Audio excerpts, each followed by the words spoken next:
Hello, ഞാനിന്ന് എടുക്കാൻ പോകുന്നത് സോഷ്യൽ സൈക്കോളജി എന്ന് പറഞ്ഞ BA സോഷ്യോളജി 6th സെമസ്റ്ററിലെ സബ്ജക്റ്റിലെ ഫസ്റ്റ് മൊഡ്യൂളാണ് nature and scope of social psychology. അപ്പോൾ നമുക്ക് ക്ലാസ്സിലേക്ക് കടക്കാം. Introduction to social psychology. ഓരോ ശാസ്ത്രത്തിനും അതിൻ്റേതായ ഉത്ഭവത്തിൻ്റെയും പരിണാമത്തിൻ്റെയും വികാസത്തിൻ്റെയും ചരിത്രമുണ്ട്. സമൂഹത്തിലെ വ്യക്തികളുടെ പെരുമാറ്റം പഠിക്കുന്ന വിഷയമാണ് സോഷ്യൽ സൈക്കോളജി എന്നറിയപ്പെടുന്നത്. സാമൂഹ്യ മനഃശാസ്ത്രത്തിൻ്റെ ഉത്ഭവം വളരെ നേരത്തെ തന്നെ കണ്ടെത്താനാകും. പക്ഷേ ഈ പേര് അതിൻ്റെ പുരാതന രൂപത്തിൽ പ്രയോഗിക്കാൻ പ്രയാസമാണ്. കാരണം അന്നത് അശാസ്ത്രീയമായിരുന്നു. എന്നാൽ ശാസ്ത്രീയമായ രീതിയിൽ രൂപീകരിക്കപ്പെട്ട മനഃശാസ്ത്രം 19ാം നൂറ്റാണ്ടിലായിരുന്നു ഉണ്ടായിരുന്നത്. 20ാം നൂറ്റാണ്ടിലാണ് അത് വികസിക്കുകയും ചെയ്തത്. The early philosophers. സാമൂഹിക മനഃശാസ്ത്രത്തിൻ്റെ അതായത് സോഷ്യൽ സൈക്കോളജിയുടെ ഉത്ഭവം പുരാതന തത്വചിന്തകരുടെ ചിന്തകളിൽ നിന്നാണെന്ന് പറയപ്പെടുന്നുണ്ട്. തത്വചിന്തകരായിട്ടും സമൂഹവുമായി ബന്ധപ്പെട്ട ചിന്തകൾക്ക് പ്രാധാന്യം നൽകിയിരുന്ന അവരെ സാമൂഹിക തത്വചിന്തകർ എന്നാണ് വിശേഷിപ്പിച്ചിരുന്നത്. സാമൂഹിക മനഃശാസ്ത്രത്തിൻ്റെ തുടക്കക്കാർ തത്വചിന്തകരായിരുന്നു എന്ന് മനസ്സിലാക്കാൻ പറ്റും. പുരാതന തത്വചിന്തകരായിരുന്ന പ്ലാറ്റോ തൻ്റെ റിപ്പബ്ലിക് എന്ന ഗ്രന്ഥത്തിൽ ഒരു ആദർശ രാഷ്ട്രത്തിന് അനുയോജ്യമായ വിദ്യാഭ്യാസ സമ്പ്രദായത്തെ അവതരിപ്പിച്ചിരുന്നു. വിദ്യാഭ്യാസമല്ല ഒരു വ്യക്തിയുടെ സാമൂഹിക ചുറ്റുപാടുകളാണ് അവൻ്റെ പെരുമാറ്റത്തെ നിയന്ത്രിക്കുന്നത് എന്നാണ് അദ്ദേഹം പറയുന്നത്. പ്ലാറ്റോ, അരിസ്റ്റോട്ടിൽ തുടങ്ങിയ തത്വചിന്തകർക്ക് പുറമെ സമൂഹത്തിലെ മനുഷ്യ പെരുമാറ്റത്തെക്കുറിച്ച് കൂടുതൽ ചിന്തിച്ചത് BC 5ാം നൂറ്റാണ്ടിലെ സോഫിസ്റ്റ് ചിന്തകരായിരുന്നു.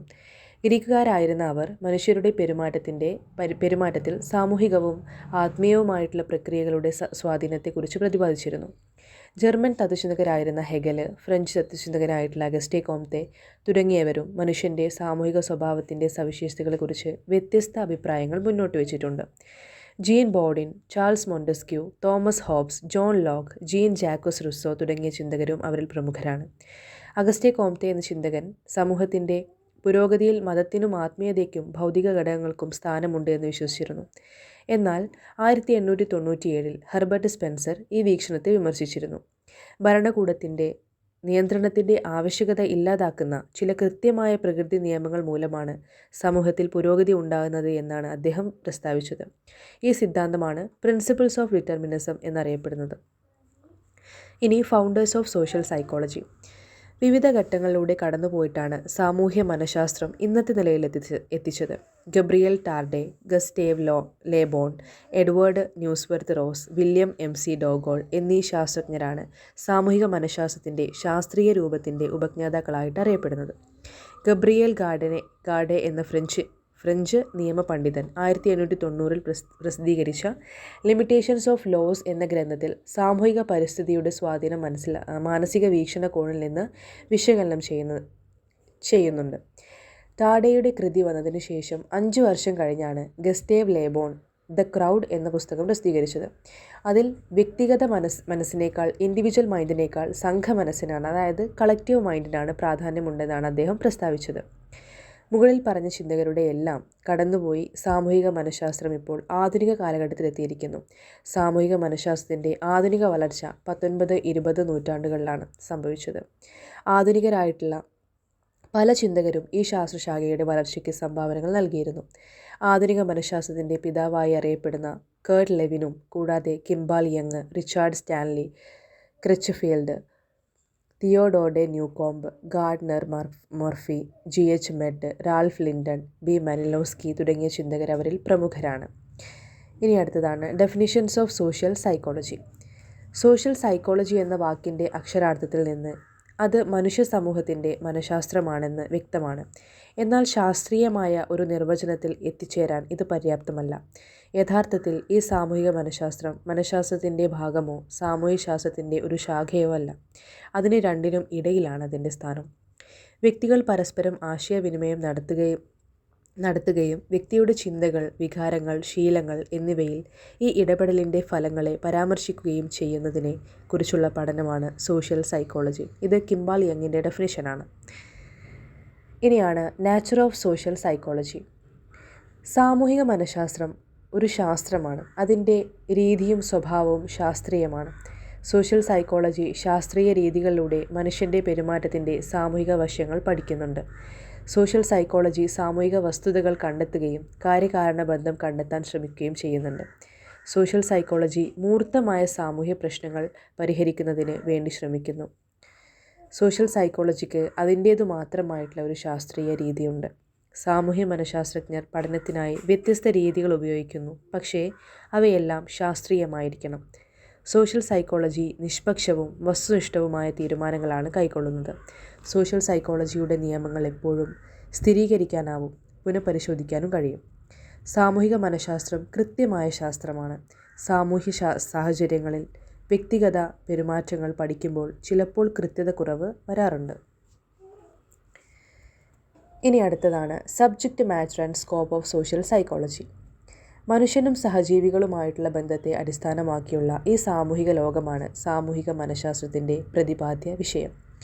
Social stimuli and social stimulus situation, അതായത് സാമൂഹിക ഉത്തേജനങ്ങളും ഉത്തേജന സാഹചര്യങ്ങളുമാണ് ഒന്നാമത്തെ കാര്യം. സ്കോപ്പ് ഓഫ് സോഷ്യൽ സൈക്കോളജിയാണ് പറഞ്ഞുകൊണ്ടിരിക്കുന്നത്. അതിലൊന്നാമത്തതാണ് social stimuli and social stimulus situation. അതിനകത്ത് എന്താ പറയുന്നത്? സമൂഹത്തിൽ ഒരു പ്രത്യേക രീതിയിൽ പ്രവർത്തിക്കാൻ വ്യക്തിയെ ഉത്തേജിപ്പിക്കുന്ന നിരവധി സാഹചര്യങ്ങളുണ്ട്. ഉത്തേജനം നേരിട്ടോ അല്ലാതെയോ ആവാം. സാമൂഹിക ഉത്തേജനത്തിൻ്റെ കാരണങ്ങളും സവിശേഷതകളും കണ്ടെത്താൻ സോഷ്യൽ സൈക്കോളജി ശ്രമിക്കുന്നു. രണ്ടാമത്താണ് individual reactions and experiences arising from social stimuli. സാമൂഹിക ഉത്തേജനങ്ങളിൽ നിന്നുമുണ്ടാകുന്ന വ്യക്തിഗത പ്രതികരണങ്ങളും അനുഭവങ്ങളും. സാമൂഹിക ഉത്തേജനം ഒരു വ്യക്തിയുടെ പ്രതികരണത്തെ സ്വാധീനിക്കുന്നു. ഓരോ വ്യക്തിയും വ്യത്യസ്തമായാണ് സാഹചര്യങ്ങളോട് പ്രതികരിക്കുന്നത്. ഓരോ ഉത്തേജനങ്ങളിൽ നിന്നും വ്യക്തിയിലുണ്ടാകുന്ന അനുഭവങ്ങളും പ്രതികരണങ്ങളും സോഷ്യൽ സൈക്കോളജി പഠനം നടത്തുന്നുണ്ട്. മൂന്നാമത്തതാണ് influence of social environment on the individual. വ്യക്തിയിൽ സാമൂഹിക പരിസ്ഥിതിയുടെ സ്വാധീനം. സാമൂഹിക പ്രതികരണങ്ങൾ ഒരു വ്യക്തിയുടെ സാമൂഹ്യവൽക്കരണം സാധ്യമാക്കുന്നു. ഓരോ വ്യക്തിയുടെ പ്രതികരണം അവരുടെ ചുറ്റുപാടുകളുടെയും അവിടങ്ങളിലെ സാഹചര്യങ്ങൾക്കും അനുസരിച്ചായിരിക്കും. അതായത് സാമൂഹിക പ്രതികരണങ്ങൾ ഒരു വ്യക്തിയുടെ സാമൂഹ്യവൽക്കരണം സാധ്യമാക്കുന്നുണ്ട്. ഓരോ വ്യക്തിയുടെയും പ്രതികരണം അവരുടെ ചുറ്റുപാടുകളുടെയും അവിടങ്ങളിലെ സാഹചര്യങ്ങളിൽ നിന്നും അനുസരിച്ചാണ് മാറുന്നത്. Of studying social psychology. Social psychology നമ്മൾ പഠിക്കാൻ വേണ്ടിയിട്ട് ഏതൊക്കെ മെത്തേഡ്സാണ് ഉപയോഗിക്കുന്നത് എന്നുള്ളതാണ്. സാമൂഹിക മനഃശാസ്ത്രം പരീക്ഷണ നിരീക്ഷണ രീതികളിലൂടെ ശേഖരിക്കുന്ന അറിവുകൾ ഉപയോഗപ്പെടുത്തിക്കൊണ്ടാണ് പഠനം നടത്തുന്നത്. അതിലൊന്നാമത്തതാണ് എക്സ്പെരിമെൻ്റൽ മെത്തേഡ്. നിയന്ത്രിത സാഹചര്യങ്ങളിലുള്ള നിരീക്ഷണമാണ് പരീക്ഷണം എന്ന് പറയുന്നത്. ഒരു പ്രശ്നത്തിന് പരിഹാരം കണ്ടെത്തുന്നതിനാണ് പ്രധാനമായും പരീക്ഷണങ്ങൾ നടത്തുന്നത്. പ്രശ്നത്തിൻ്റെ പരിഹാരം നാം അതിനായി ഉപയോഗിച്ച പരീക്ഷണ രീതിക്ക് അനുസരിച്ചിരിക്കും. പരീക്ഷണങ്ങളിലൂടെ സിദ്ധാന്തങ്ങൾ തെളിയിക്കുകയോ നിരാകരിക്കുകയോ ചെയ്യാം. പരീക്ഷണ രീതിയിലൂടെ വിവരങ്ങൾ കണ്ടെത്താൻ ശ്രമിക്കുമ്പോൾ മുൻകൂട്ടി നിശ്ചയിച്ചിട്ടുള്ള ചില നിയന്ത്രിത സാഹചര്യങ്ങളിലാണ് പരീക്ഷണം നടത്തുന്നത്. ഒരു സാധാരണ പരീക്ഷണത്തിന് ഇനി പറയുന്ന ഘടകങ്ങൾ ഉണ്ടായിരിക്കും. ഒന്നാമതാണ് സിദ്ധാന്തം രൂപപ്പെടുത്തുക. രണ്ടാമത്തതാണ് ചരങ്ങൾ അഥവാ വേരിയബിൾസിനെ വേർതിരിക്കുക. മൂന്നാമത്തതാണ് പരിസ്ഥിതി അഥവാ സാഹചര്യങ്ങളെ നിയന്ത്രിക്കുക. നാലാമത്താണ് ഫലത്തിൻ്റെ വിശകലനം. അഞ്ചാമത്തത് പരികൽപ്പനയുടെ സ്ഥിരീകരണം. അതിന് 5 മെത്തേഡ്സിലൂടെ കടന്നു പോയിട്ടാണ് എക്സ്പെരിമെൻ്റൽ മെത്തേഡ് നമ്മൾ ചെയ്യുന്നത്. അതിന് ലിമിറ്റേഷൻസ് എന്താണ് പറയുന്നത്? കൃത്രിമമായിട്ടുള്ള സാഹചര്യത്തിലാണ് പരീക്ഷണങ്ങൾ നടത്തുന്നത്, യഥാർത്ഥ സാഹചര്യങ്ങളിലല്ല. അടുത്തത് എന്താണ്? വിഷയത്തിൽ സഹകരണം തേടുന്നതിലെ ബുദ്ധിമുട്ട്. അതായത് നമ്മളൊരു വിഷയത്തിൽ ഒരു സഹകരണമില്ല എങ്കിൽ, കാര്യം നമ്മൾ സോഷ്യൽ സൈക്കോളജി എന്നൊക്കെ പറഞ്ഞാൽ നമ്മൾ മനുഷ്യന്മാർ തമ്മിലുള്ള ഇൻ്ററാക്ഷൻസാണ്. അപ്പോൾ നമ്മൾ വിചാരിച്ച പോലെ അത് കിട്ടിയിട്ടില്ലെങ്കിൽ നമുക്കതിൻ്റെ എക്സ്പെരിമെൻ്റൊക്കെ നമുക്ക് വേസ്റ്റായിട്ട് പോകും. അത് ഒരു പ്രോപ്പറായിട്ടുള്ള രീതിയിൽ കൊണ്ടുവന്നിട്ടില്ലെങ്കിൽ. അപ്പോൾ എല്ലാവരും സഹകരണ മനോഭാവം ഉണ്ടെങ്കിൽ മാത്രമാണ് ഇത് കാര്യമായിട്ട് നടക്കുകയുള്ളൂ. സോ വിഷയത്തിൽ സഹകരണം തേടുന്നതിലെ ബുദ്ധിമുട്ട്. അടുത്തതാണ് പരീക്ഷണത്തിൻ്റെ പരിമിതമായ വലിപ്പം. നമുക്ക് ഒരുപാട് വലുപ്പത്തിലൊന്നും ചെയ്യാൻ കഴിയില്ല. കാര്യം ഇൻഡിവിജ്വൽസിനെ പഠിക്കുന്ന കാര്യമാണ് സൈക്കോളജി, സോഷ്യൽ സൈക്കോളജി എന്നൊക്കെ പറഞ്ഞാൽ.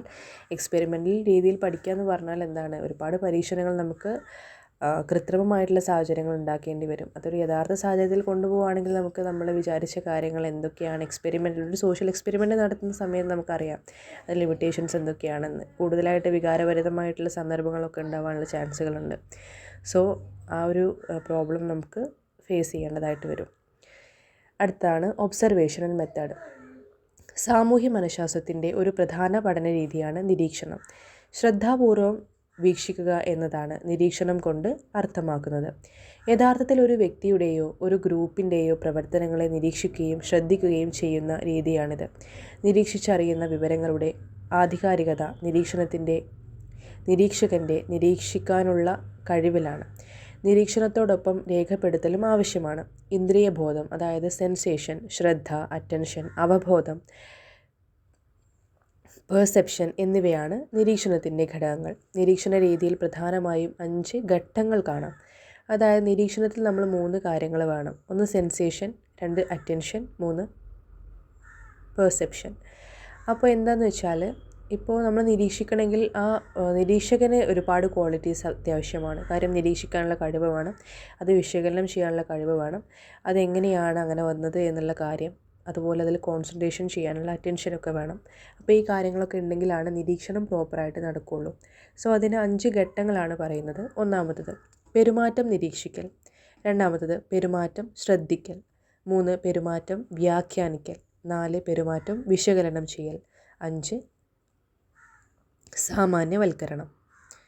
എന്ന് വെച്ചാൽ ഈ 5 ഘട്ടങ്ങളിലൂടെ കടന്നു പോയിട്ടാണ് ഒരു നിരീക്ഷകൻ ഒരു നിരീക്ഷണം അതിനെ ഒബ്സർവ് ചെയ്ത് അതിൻ്റെ പെരുമാറ്റം എന്താണ്, അത് എന്തുകൊണ്ടാണ് അങ്ങനെ വന്നത് എന്നുള്ള ഒരു വിശകലനത്തിലേക്ക് പോയി അവസാനം അതിനൊരു കൺക്ലൂഷൻ കൊടുക്കണം. സോ അവരെങ്ങനെയാണ് പെരുമാറിയത്, എന്തുകൊണ്ടാണ് അങ്ങനെ പെരുമാറിയത് എന്നുള്ളതിനൊരു കൺക്ലൂഷൻ ആ നിരീക്ഷകൻ തന്നെ നൽകേണ്ടതാണ്. അപ്പോൾ അതാണ് ഒബ്സർവേഷണൽ മെത്തേഡ് പറയുന്നത്. അടുത്തതാണ് ഇൻ്റർവ്യൂ മെത്തേഡ്. മുഖാമുഖ സംഭാഷണമാണ് അഭിമുഖം എന്ന് പറയുന്നത്. വ്യക്തികളുടെ അഭിപ്രായങ്ങളും വിശ്വാസങ്ങളും ഇതിലൂടെ സ്വീകരിക്കാൻ കഴിയും. മൂല്യവത്തായ വിവരങ്ങൾ ശേഖരിക്കുന്നതിന് വളരെ ശ്രദ്ധാപൂർവമാണ് അഭിമുഖം നടത്തുന്നത്. വ്യക്തികളുമായുള്ള നേരിട്ടുള്ള സമ്പർക്കത്തിലൂടെ വിവരങ്ങൾ ശേഖരിക്കുകയാണ് ഇവിടെ നമ്മൾ ചെയ്യുന്നത്. ഗവേഷണ പഠന വിഷയങ്ങളുമായി ബന്ധപ്പെട്ട ചോദ്യങ്ങൾ ഉത്തരദാതാക്കളോട് ചോദിക്കുകയും അവർ പറയുന്ന ഉത്തരങ്ങൾ തത്സമയം ശേഖരിക്കുകയും ചെയ്യുന്ന പ്രക്രിയയാണിത്. ഗുണപരമായ വിവരങ്ങൾ ശേഖരിക്കുവാൻ കഴിയുമെന്നതാണ് അഭിമുഖത്തിൻ്റെ ഒരു ഗുണം എന്ന് പറയുന്നത്. അടുത്തതാണ് ക്വസ്റ്റ്യനെയർ മെത്തേഡ്. തിരഞ്ഞെടുത്ത ചോദ്യങ്ങളുടെ ഒരു പട്ടികയാണ് ചോദ്യാവലി. ചോദ്യാവലിയിൽ രേഖപ്പെടുത്തിയ ഉത്തരങ്ങൾ വ്യത്യസ്ത വ്യക്തിത്വ സ്വഭാവങ്ങളിലേക്ക് വെളിച്ചം വീശുന്നു. ഉത്തരദാതാക്കളോട്, അതായത് വിവരം നൽകുന്നവർ, ചോദിക്കാനുള്ള ചോദ്യങ്ങൾ മുൻകൂട്ടി തയ്യാറാക്കുകയും പരീക്ഷിക്കുകയും ചെയ്യാവുന്നതാണ്.